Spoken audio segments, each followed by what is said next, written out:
I am Sadama. I have a collapsed lung.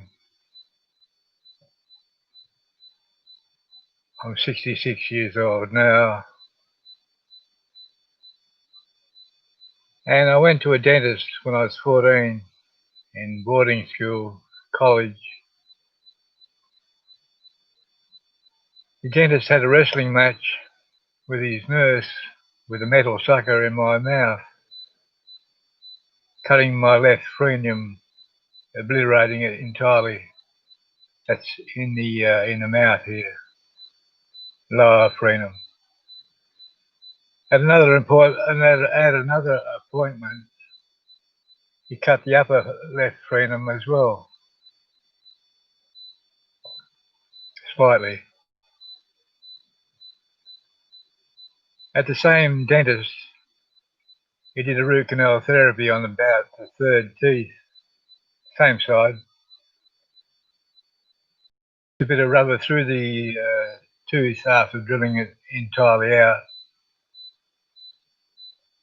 and put filling material in later on after the nerve had died. But the piece of rubber that he put in the tooth went through the tooth entirely in the upper region of my upper gum, up in here. Through the course of my life, I could not breathe through one nostril for 24 years, my left nostril. I had the tooth out. I knew it was affected. I went to a psychologist in 1974, telling him I couldn't breathe through one nostril. He said nothing. A psychiatrist put me on psychotropic drugs, and the matter went no further. In 1983, several years after the incident with the doctor,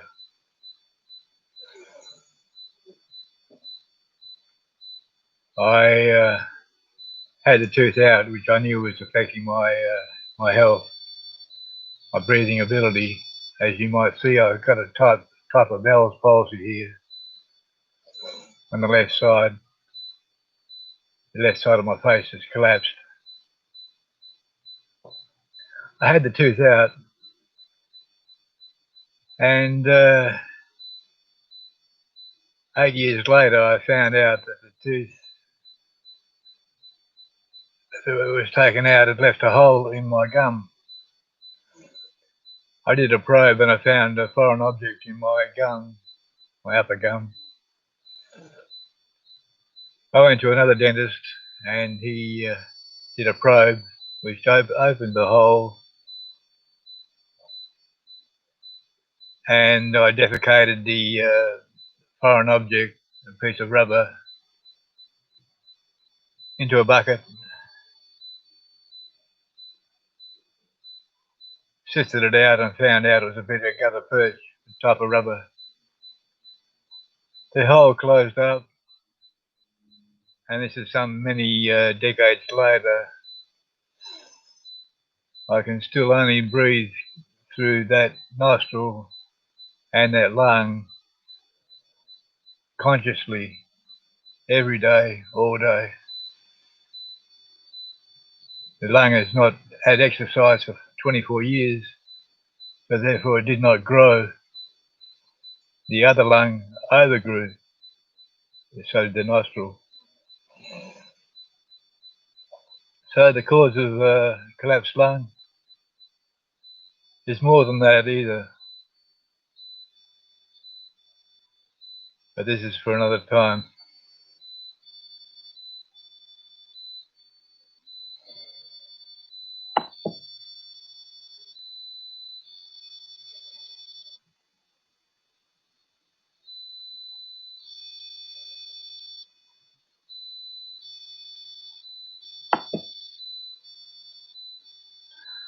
It may be the other time now.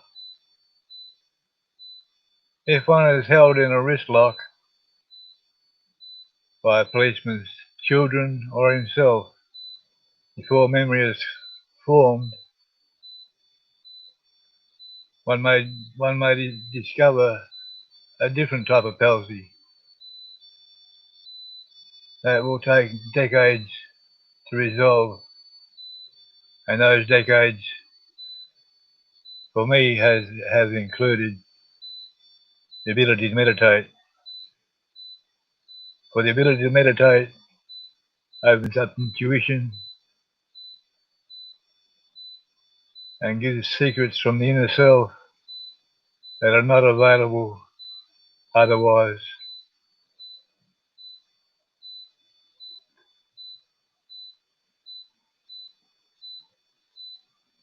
For to conquer some palsy that occupies one side of the body is very difficult, and without meditation, there's probably no chance of resolving, of resolution, that is.